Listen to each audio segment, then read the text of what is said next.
retailers can purchase from our brands directly, or through our marketplace or by contacting a sales rep.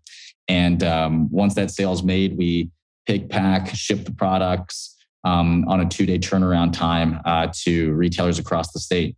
So we really try to provide this, like 2-day shipping, Amazon Prime type of experience for the cannabis industry. So that way stores don't have to store products for too long. Oftentimes they have small back rooms anyways. They can get fresher product because products are moving faster. And they sell through the product.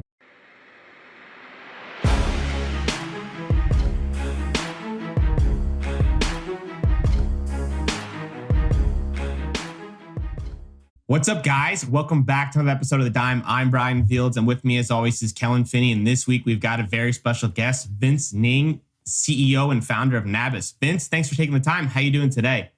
Good. Thanks for having me, Brian. It's been doing well. I can't complain. Kellen, how are you doing? I'm doing well. Looking forward to talking to Vince and enjoying another West Coast conversation. For our listeners, is that where you're located, Vince? Out on the West Coast? Yeah, I'm calling in from San Francisco today. What about you guys? I'm in Colorado. New York. Okay. I think we're going to get into it today, but I think that Nabis has some aspirations for the East Coast as well. It's going to take us a little while to kind of get us up to speed, but we can kind of dive into that. So Vince, for our listeners, can you give us a little background about you and how you got in the cannabis space? Yeah. My background professionally comes from tech. And so that's where, I was trained in college, studied computer science, economics, stats, pretty quantitatively driven. And same with my co-founder, actually. And so, when we first moved out to the West Coast, it was actually to join tech companies. And so from there, we started out in corporate, working Microsoft, Facebook, just big tech, run of the mill. And then from there, started doing startups, enterprise software as a service companies. I sold my last company to Amazon. From there, wanted to work on something that was a bit more interesting than just software. Cannabis was just coming out of the fold in terms of recreational legalization in 2017 or 2018 was when first legal sales happened. So I was looking into the space, had a friend who had a cannabis brand, and I was just picking his brain one day. And I just wanted to meet more and more people in the industry because it was so fascinating to see, such a huge industry transition from the illicit market to the legal market. And, of course, both my co-founder and I are, we smoke weed and we were actually best friends growing up. So knowing him from high school, we would bond over, just smoking weed. And so it was a kind of a fun passion project of ours to just do some exploratory market research into this new industry that just made a ton of sense. And we wanted to just apply our tech skill set to the industry to see how we can help grow it. Just knowing how much the market was going to grow, how many operators there were going to be.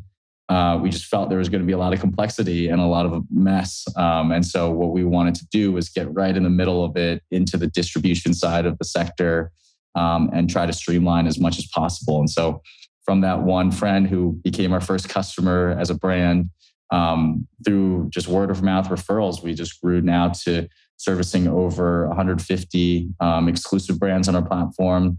And we list them all on our B2B marketplace for retailers to be able to buy products from vendors and suppliers that we work with. And so some of our largest, more notable brands include Raw Garden, Ember Valley, Plus, Ganja Gold, Bloom.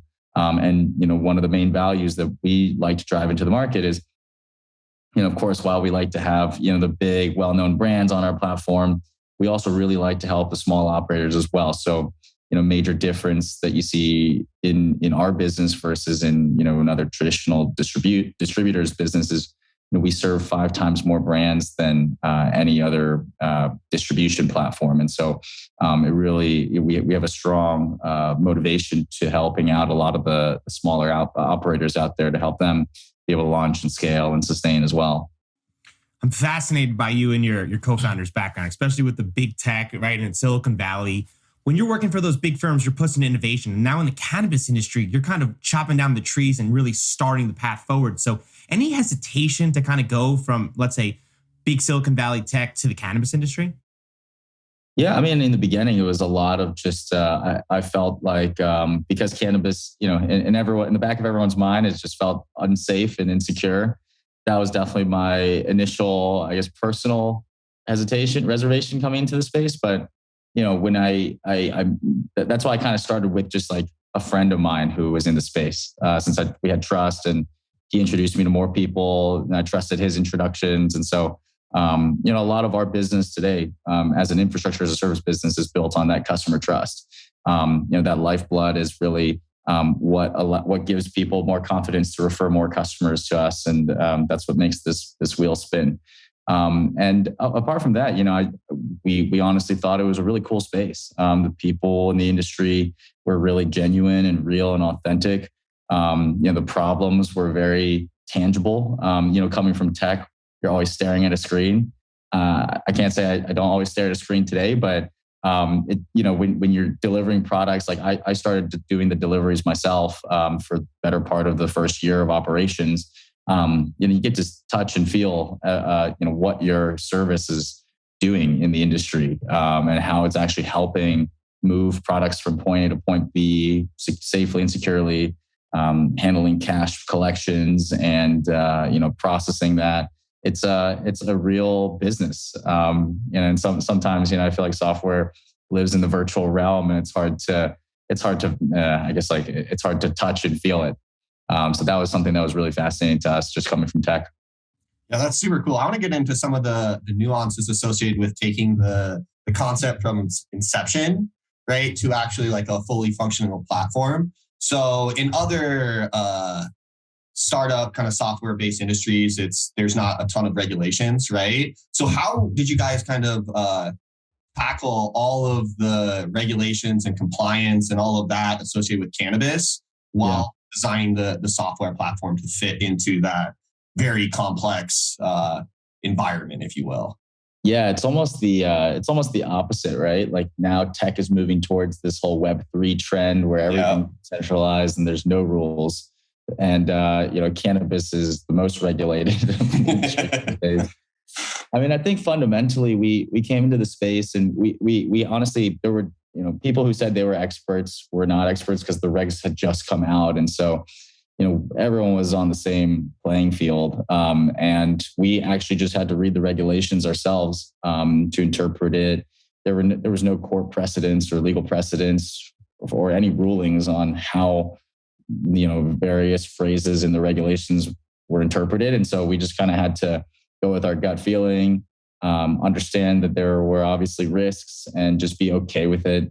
A lot of the mentality back then, I think, was just, we were small time. No one's ever going to really,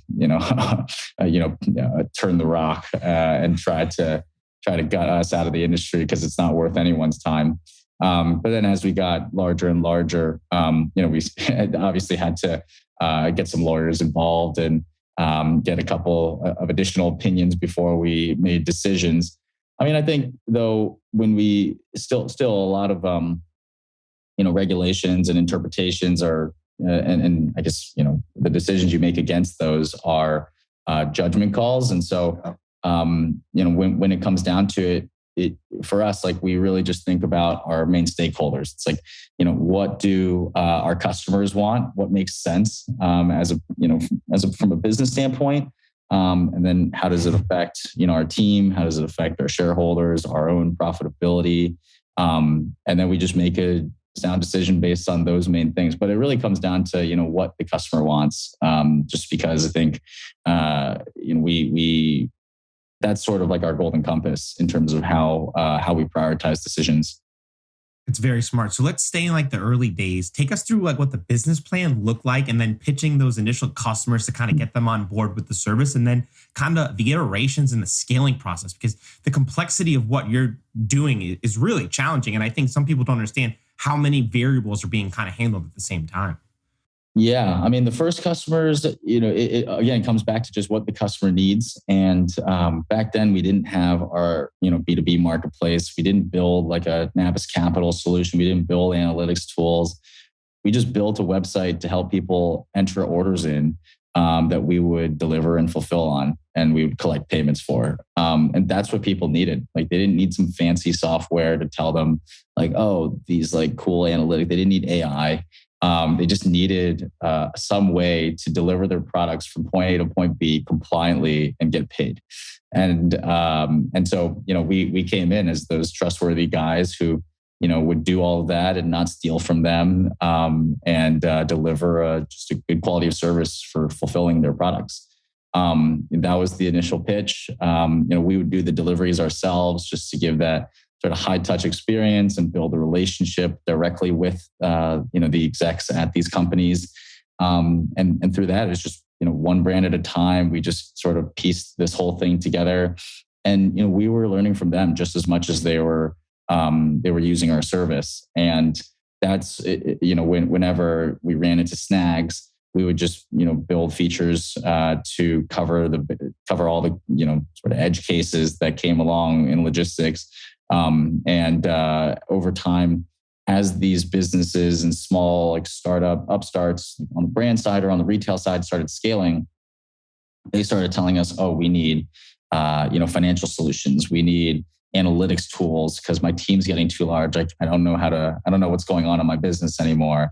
And they just needed more tools that help them at scale. And so that's how we started to build out and flesh out the rest of our platform. And that's what currently exists today. And, it makes sense when you look at other industries.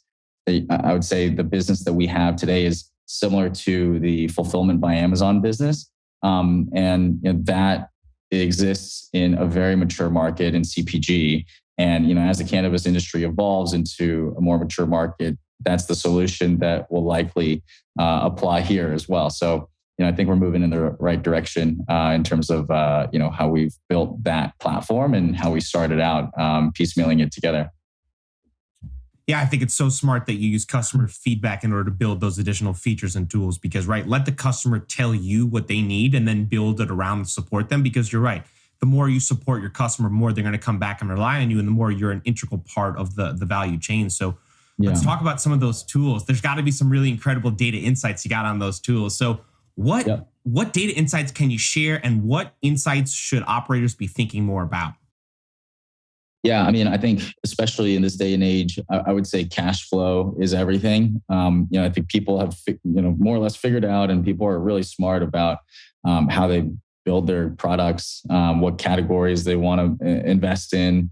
I think right now on the product trend side of things, people generally are on the same page that, infused pre-rolls are really popular. I think beverages are on the rise, but, obviously there's still infrastructural challenges. And so there's general trends that people are aware about. And, I think our data definitely suggests that as well. But, I think the main thing that people really need to pay attention to right now is just getting paid on time, because ultimately that's the lifeblood of their business and ours too, for that matter. And so, a lot of the tools that we're building, that we've built recently and in the near future are targeted towards understanding creditworthiness of who the suppliers are selling to on the retail side, so that they can make the best call in terms of, how much to sell to that store or what terms to give to them, and whether or not to use Nabis capital to help, provide liquidity for them, for their business. And, I think a lot of that falls within the backdrop of, the capital market environment really shutting off. Public markets are down, not even just within cannabis, but just in the broader economy. Tech stocks are down 30 to 50%. And it's really, it's a bloodbath out there. And it's hurting private markets too. So with a dearth of capital coming into this space, businesses just really need to survive on their own. And so, for us, we're a platform. So we don't own our brands, any brands. We don't take equity stakes in brands. So, it is also our job beyond just fulfilling and I guess like analytics and all that sort of stuff. Our job is also to help keep our customers alive too, because, we're nothing without the operators on both sides of our marketplace. And so, those are, I think that's the current trend in terms of our feature development, as well as, what we'd like to share in terms of how we'd like to shape the market and their decision making when they make sales from an analytics perspective. I want to stay on the capital service offering that you guys has put together. What was the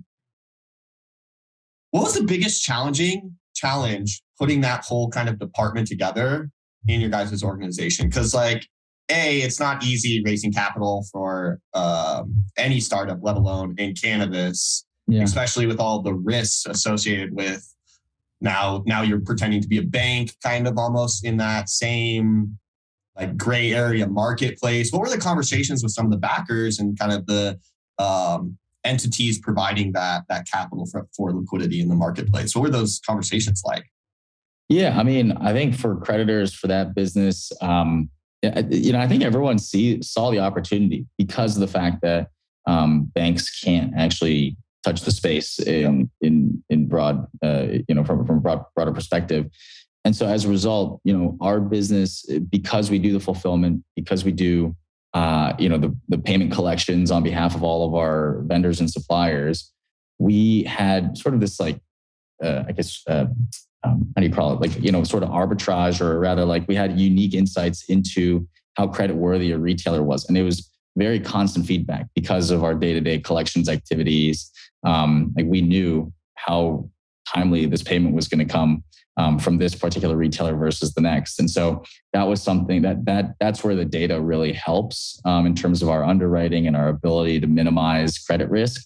And beyond that, I think in cannabis, people really just need cash, and they don't necessarily want to take out a huge loan against their business since many businesses aren't profitable. And so this was sort of a way. So we have basically a factoring business, and it's a way for brands to be able to really get liquidity on a more granular basis.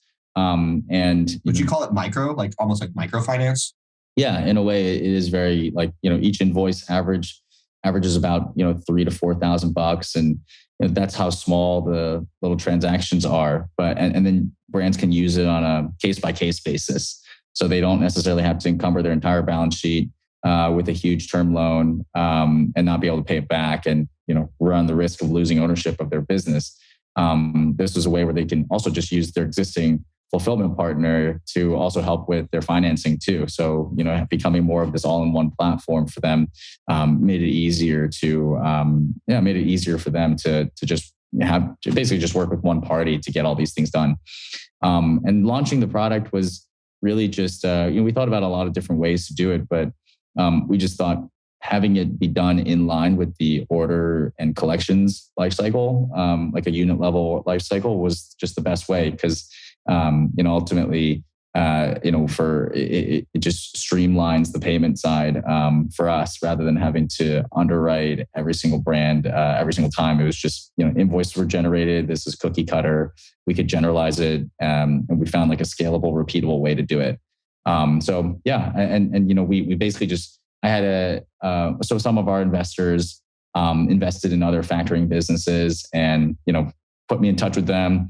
I got on calls with them, just gleaned some advice that they had and, some of the initial infrastructural setup that was required.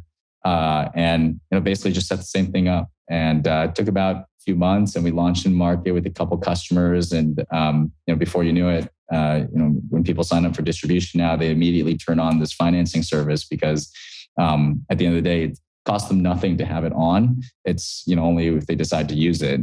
So it's always it's always an added benefit. Are most of the customers on the retail side? Sorry. Right. Same question. Currently not yet.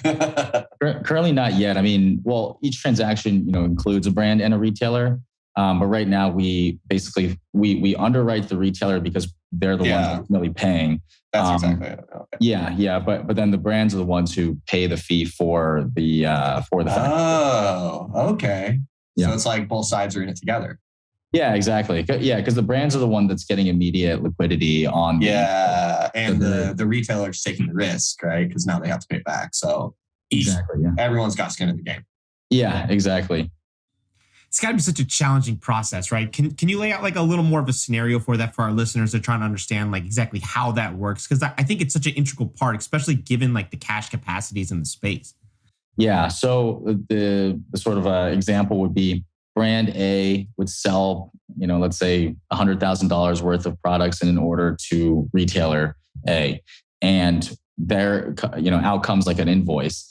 And, that $100,000 invoice might be sold on, let's say, net 30 terms, which means the retailer has 30 days to pay it back. After they have the product, they get to sell through the product. They'll probably have the cash to pay it back. The brand, oftentimes these are very small businesses who, $100,000 might be all the money they have. And so they put it all in the inventory, they shipped it off.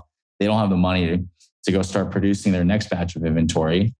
And so that's not a good way to build a brand. And so because ultimately what would happen is after the 30 days, perhaps the retailers sold through, ideally has sold through the product. That shelf space goes empty. But as a brand, you don't want gaps in product availability on the stores of shelves. And so, they want to be able to start producing their next batch of inventory before that product sells through. And so what they'll do is they can take that invoice. It's an asset. It's an account receivable. They can sell it to Nabis. And Nabis will underwrite and say, hey, okay, as long as this retailer we know will pay on time, we will basically buy this invoice and then basically pay the invoice in advance on behalf of the retailer first. But we would pay it out at a discount. That's where we make our money. So we pay it out 97 cents on the dollar. The brand gets their 97 cents, and they can start doing whatever they want with it, running their business, paying payroll, start producing their next batch of inventory.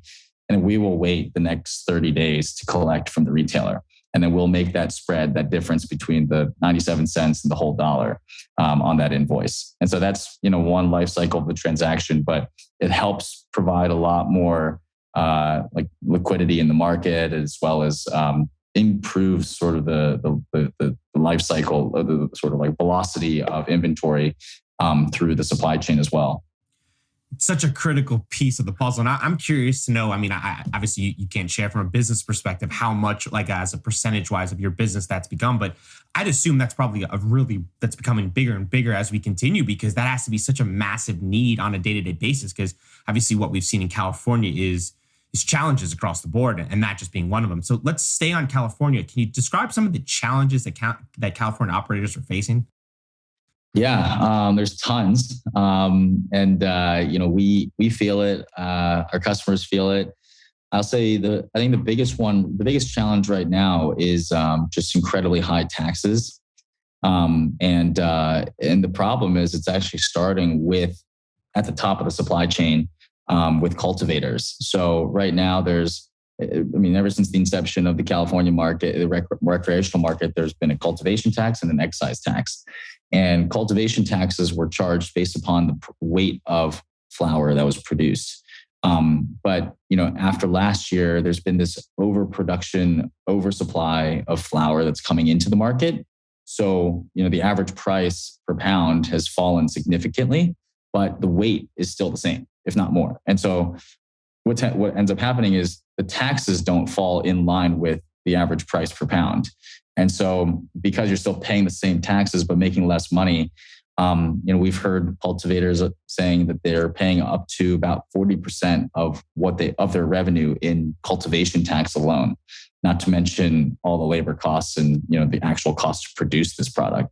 The state, I get it, while they're trying to make their cut of revenue from taxes from operators, also can't, smother the economy and kill the goose that laid the egg, And so right now there's been a huge coalition and lobbying effort to actually get the cultivation tax removed and make adjustments to the excise tax portion as well when products are sold at retail, so that, operators don't get squeezed. And it's, I think in the near term, operators being squeezed is obviously a problem. In the long term, I think for the overall collective of the cannabis industry, the legal cannabis industry, what operators will have to do is just increase pricing to make their ends meet, and who ends up bearing the cost is actually the consumer. And so when the consumer goes and buys weed, they will choose to buy from the illicit market because there's no taxes being applied to their end cost. And it's oftentimes, same quality product. And at the end of the day, I think what the government can do in the long run is just lower some of their taxes, keep the business alive and grow, keep the supply chain alive and sustainable and growing, which will ultimately help combat the illicit market. I think that's the biggest challenge right now in the California market. I agree, and I think another thing too, we've some of our partners and clients we talked to out in California, they were like, we're not even gonna harvest this year. I'm not even gonna cut my crop down, because the moment they cut it down, then it goes into that metric system where now it's taxable, right? And they're like, I'm not gonna make any money if I cut it down. So they're just letting their plants die in the soil, because they literally are gonna lose their business if they harvest it, which is wild to me. Yeah, it's so sad, and there's tons of patients out there that need this plant. And to let it just go to waste because of taxes, no government reform, it's silly. I think a lot of the problems like this didn't really flare up or till now, because there's obviously the market forces of oversupply of product, but the other is just there's a lack of funding coming into the space, as mentioned earlier, around public market valuations and investors being a little gun shy these days in terms of writing those big checks. And so those big checks were the ones that were sort of masking the problems before, because people were just running unprofitable businesses. But as long as they were getting money from investors, they could keep their business alive. But now that pool of money is siphoned off, you really just have to run a sustainable business. And they're seeing that this is just a major cause of heartburn for a lot of businesses. Turns out it's really hard to run a profitable business when the government is just absolutely destroying you with their taxes. Yeah. No, it's crazy. And over-regulation is just, it's not helping anyone. No. And I wonder too, right? Like when you have those conversations with them and you tell them, right, if you continue to tax us at this level, we're just going to let our products die and you're going to kill the industry. There's got to be some thought in their mind where if we kill the industry, you're not going to get paid on those fronts. And then all that tax money goes away either way. I mean, you see other companies decided to leave California because of the taxes, right? Yeah. Move to Texas or something like that, I think. Yeah. I mean, it's true. I mean, the cost of running a business in California is, probably one of the highest in any state in the U.S., just from a tax perspective, but also like labor costs, cost of supplies. It's cost of living for your personnel too. Mm-hmm. Yeah, exactly. Cost of living. Insane. Probably the best access to talent, though, unfortunately. For sure. That's true. And great weather. Right? The ocean too, right? There's got to be something good about California. Yeah, that's what you're paying for. Doesn't have snow. So slightly switching gears, how does the distribution work, and what type of paperwork goes in on those distributions? Like, is there tons of paperwork for all the products? How does that work? Yeah, there actually is, and it's actually like such a really annoyingly a small but major, but like really impactful problem. But for our fulfillment platform, what we do is we'll intake products from cultivators, manufacturers. It's always final packaged products. Most often it's cannabis, like vapes, flower, edibles, whatever. And then there's also like batteries and like ancillary products too, and merch. And so we will store and centralize all of that inventory in our warehouses across the state. We have over 71,000 square feet. We're actually launching a new 86,000 square foot facility. So we're going to be able to service about 30. Right now, we're about 14% of the California market that we serve. And we'll be able to serve about 30% with this new facility from a storage capacity perspective. But what that will be able to do is after we hold more and more inventory, all those products are listed on our marketplace. Retailers can purchase from our brands directly, or through our marketplace or by contacting a sales rep. And once that sale is made, we pick, pack, ship the products on a 2-day turnaround time to retailers across the state. So we really try to provide this, like 2-day shipping, Amazon Prime type of experience for the cannabis industry. So that way, stores don't have to store products for too long. Oftentimes they have small back rooms anyways. They can get fresher product because products are moving faster. And they sell through the product. They pay us. Brands can choose to factor it or not. And on a weekly or biweekly basis, we'll pay out the brand. And we'll manage all the taxes, the packaging compliance, all that sort of stuff goes through rigorous checks in our system to make sure that when products get released from the wholesale market into the retail market, there's utmost consumer safety and compliance with the regs, so that no one has any sort of legal issues with respect to their products that they produce. So that's like the unit level life cycle of an order, and cash getting paid out. And we sort of came up with this model as a result of just we wanted to just build a lot of efficiencies and economies of scale. Prior to us existing, pretty much brands were just doing their own distribution, and so thinking about thousands of brands working with thousands of retailers, that sort of like n squared problem. If everyone delivered their own products, the number of deliveries that would occur in the state would be insane. And so we try to bundle up as many orders and brands as possible into a single order, so it saves everyone time. That's the fundamental value of our logistics business. Yeah, California doesn't need any more traffic than it already has. Yeah. Oh, I was going to mention that the small but annoying problem is the fact that the compliance paperwork, you need everything from a shipping manifest that's wet ink signed, and you also need like the COAs, like the testing results, oftentimes. And I would say those are probably the two main things, but those testing results are oftentimes dozens of pages. The manifest could be pretty long too. And our system integrates with Metric, which is the state's track and trace system.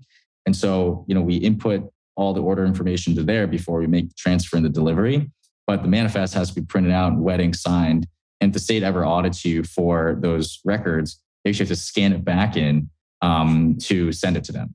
And so it's just, the amount of paperwork that gets printed, reprinted, signed and rescanned in is just hugely burdensome. I mean, I would say as a business, we spend hundreds of thousands of dollars a year on just paper and printing alone. And so from an environmental perspective or just a cost perspective in general, it's that is something that I would love to change. I mean, there's larger problems than that right now, which is the sad part, but that's like an obvious low-hanging fruit, in my opinion, to just get to just be allowed to do electronic signatures and electronic paperwork for the compliance side of things. Is Metric working on a software platform that should be able, a DocuSign, right? Like that's my mind. Yeah, exactly. It's like, when UPS, an iPad, right? Like, yeah, exactly. Like when UPS comes to your door, deliver a product, you sign on their little pen with their little stylus and their little tablet. In cannabis, you can't do that because the regs say you have to print these things out and get a wet ink signed. Are there any limits when you're picking up product from someone that like, is it total volume limit? Is it total number limits? What sort of constraints are there? It's really just capacity in our vehicles. On the wholesale side, there's no limit to how much product you can have in your vehicle for a delivery. On the consumer delivery side, however, I believe it's right now maybe like $3,000 that you can have in your car at any given time before you have to go back to the facility to pick up more product. But yeah, for wholesaling, there's no limit on order sizes. What happens if a police officer pulls over one of your wholesale vans? I mean, that's got to be just an all-day incident of the paperwork. So how does that work? Yeah, I mean, I think it's happened in the past for us, and the paperwork definitely helps. They generally just let us go. They see that we're professional. We have binders. We have like iPads. We have everything in the car: GPS locator, security cameras. It's not really. It doesn't look like some cartel driving around products at all. The driver will call our dispatchers and our team back at the warehouses and get further information and verification as needed. But generally, as long as we show our distribution license and we show the invoices and manifests are all in order, they usually just let us go. Your drivers aren't just driving around with like a safe they don't have the code to, so they pull over and he's like, I can't open it. Yeah, that is exactly how it is. Our vehicles have safes that are like bolted in the floor, and it's a drop-in only safe. So once it's in, it can't come back out until it gets back to our facility, and the only a couple key folks at the facility know codes to. Oh wow, that's exactly how it is. Check it out. Yeah, exactly. Yeah. So even if people get robbed, drivers get robbed on the road, they actually can honestly say they cannot get into the safe. Yeah. It's probably a very interesting interaction with the police officer. I can't get into it, and I'm just really sorry about that. I don't know the code. They're like, I don't believe you. Yeah. What is the biggest challenge setting up your business that most wouldn't know? I would say a big part of it is recruiting. Cannabis, while everyone sees it as a huge opportunity and a lot of people smoke weed, 2/3 of all Americans support cannabis. For them to kind of change gears on their career and work full time at a cannabis company, I think would still raise eyebrows for a lot of people. And this industry, amongst any new industry, any other new industry, needs that good talent coming from other industries who have experience in logistics, supply chain, in CPG, in product creation, branding. A lot of those people just won't join the cannabis industry because it's still federally illegal. And whether it's moral or not, or if it's just a legal thing, some people, America was built on the backs of immigrants as a melting pot here. And, immigrants are oftentimes afraid of, being a part of cannabis because it hampers their ability to get a green card. And so, there's things like that really restrain good talent from coming into the space. And we need always constantly, our job is, I think I've built companies before. This is the first time I think I've done, not the first time, but I think I would say this is the company I've done the most, education about the product on, in terms of not just our services, but, what we deliver.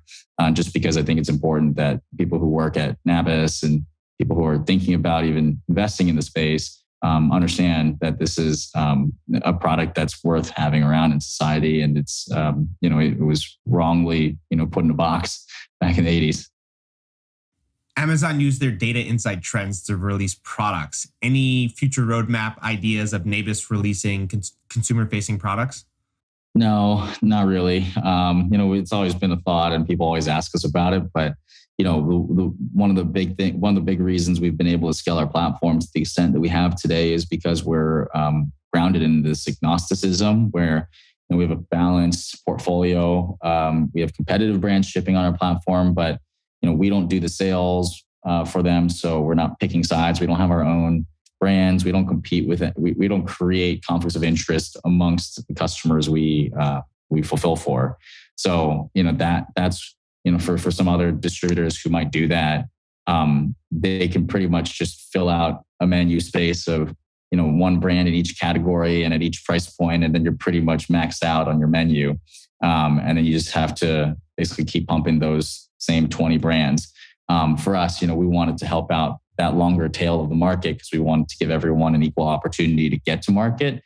Because we also believe that given how early days it is in the industry and how much R&D still has yet to come for the cannabis plant, there's so many more products that can be created and commercialized that why limit the market now in terms of consumer choice? And so we want to continue to have this open platform for small business operators to, try their hand, experiment with new products. Building out the technology stack, what was one concept or fact that surprisingly was overwhelmingly harder than you initially thought? I would say it's definitely the inventory management side, because it has to abide by compliance standards, and there's unique SKUs and batches, and there's COAs, and there's kind of different, depending on the product category, you could have various different. To define one unit, it actually requires so much metadata to actually to describe. And so that part, I think we rebuilt our inventory management system 3 different times, just because the regs kept changing and we needed to add more and more fields into our database. But I think we're in a good place now with our location-based inventory system, and there's very little inventory fidelity issues today. Since you've been in the cannabinoid industry, what has been the biggest misconception? Biggest misconception? I would honestly say it's just how harmful the product is. It's I think so many people in other generations, even my parents, will still question whether this thing is legitimate or not, and whether it's harmful to your body. But studies have shown that it's just so much better than what people drink every day, eat every day, like alcohol. And so I think people just don't believe it still. Before we do predictions, we ask all of our guests if you can sum up your experience in a main takeaway or lesson learned to pass on to the next generation, what would it be? I would honestly say, despite what kind of business you're building, relationships are key. I think it's about getting out there, meeting people in the industry, hearing what they're about, how they view the industry and how they want to shape it, and that sort of informs you on how to grow and build your business too, to serve them as potential customers as well. So, and that's definitely always served me well, even as a tech guy who I guess for all intents and purposes likes to just build a website and hope the customers will come. I think it's important to actually learn from them in person. So and see what their goals are. So that's been invaluable as an entrepreneur, I think, to still continue to do even today. That's well said. All right, prediction time. Vince, will the cannabis industry follow the same distribution model as the alcohol industry? And if so, when? I think it'll be different, mainly because when the alcohol industry started, that was before the invention of this thing called the internet. And I think with modern tools and technologies, you can actually build a much more sophisticated and efficient supply chain, especially for distribution. And so while the regulations might shake out to be similar, I think there's ways in which those regulations can be adapted today that with people who are making those regs, their thinking has the modern technology baked in mind. So I think it'll be a much more efficient and cost-effective supply chain, I think, than alcohol. Kellen? Oh, that's a good question. Part of me says it might not follow the alcohol industry's distribution standpoint based on what the United States Postal Service is technically allowing, right? So they're actively involved in these hemp shows and stuff for shipping hemp, right? And so they just say put a COA in it and you can ship your hemp. And so if the US Postal Service is allowing you to ship your own hemp flower or cannabis flower with a COA in it, that's significantly different than the alcohol industry, right? Because if I go to the Postal Service with a bottle of liquor, they tell me to go kick rocks because it's illegal for me to send a bottle of whiskey to my dad in a different state. Completely illegal for me to do that on my own, right? So I think that it could potentially be handled significantly, or it will be handled differently. And I also think that goes with my prediction that Amazon will be involved in the industry as well. I think that, because there's delivery services for I can get cannabis delivered to my house, and that's not as robust in the alcohol space either. Yeah. All right, Brian, what do you think? I mean, obviously Amazon's coming, right? They've made pretty aggressive waves, and from a logistics standpoint, they're as good as anyone. So I don't know. I think it all depends on what ends up happening, right? What's the easiest to regulate and what's the most profitable for the government and what's the least amount of effort in order to kind of get started. So it's really hard to even make those sort of assumptions on that. So I'll go ahead and say, I guess, yes, just to be different. Be the other side. Yeah. So Vince, for our listeners, they want to get in touch. They want to learn more about you and your company. Where can they find you? Yeah, so go to nabis.com, nabis.com. You can find out all about our services, what we do, what we're all about there. And then if whether you're looking for a job or you're looking to use us as a platform, the other is we have an Instagram, Nabis_HQ, and you can see in real time what our team's up to all the time. Cool. Yeah, we'll link those up in the show notes. Thanks so much for taking the time. Yeah, thanks so much. It's been fun.